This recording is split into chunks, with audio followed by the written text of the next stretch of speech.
ಒಂದು ಕಡೆಗೆ ಭಕ್ತಿಯಾದರೆ, ಇನ್ನೊಂದು ಕಡೆಗೆ ಜ್ಞಾನವಾದರೆ, ಮತ್ತೊಂದು ಕಡೆಗೆ ಸ್ವಂತ ಜೀವನದಲ್ಲಿ ನಮ್ಮೆಲ್ಲರಿಗೆ ಉಪದೇಶ ಮಾಡುವುದಕ್ಕೂ ಸರಿ. ಅಂಥ ಉತ್ತಮವಾದ ಮಟ್ಟದಲ್ಲಿ ವೈರಾಗ್ಯ, ನಾನಾ ವಿಧವಾದ ಮಟ್ಟದಲ್ಲಿ ವೈರಾಗ್ಯ. ಅದನ್ನೆಲ್ಲ ವಿವರಣೆ ಮಾಡಲಿಕ್ಕೆ ಹೋಗುವುದಿಲ್ಲ ನಾನು.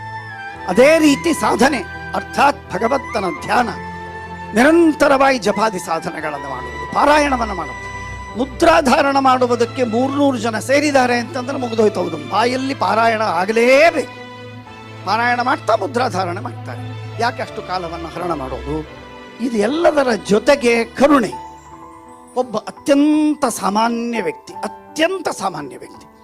ಅವನಿಗೆ ವಿದ್ಯೆಯೂ ಇರಲಿಕ್ಕಿಲ್ಲ, ಹಣವೂ ಇರಲಿಕ್ಕಿಲ್ಲ, ಯಾವ ರೀತಿಯಿಂದಲೂ ಅವನು. ಆದರೆ ಅಂಥ ವ್ಯಕ್ತಿಯನ್ನು ನೋಡಿ ಹುಡುಕಿ ಅವನ ಮೇಲೆ ಕರುಣೆ ಮಾಡುವಂತಹ ಸ್ವಭಾವ, ಅದು ನಾಟಕಕ್ಕಲ್ಲ, ಯಾರಿಗೆ ತೋರಿಸುವುದಕ್ಕಲ್ಲ, ಜನನ ಮುಂದೆ ಅಲ್ಲ, ಏಕಾಂತ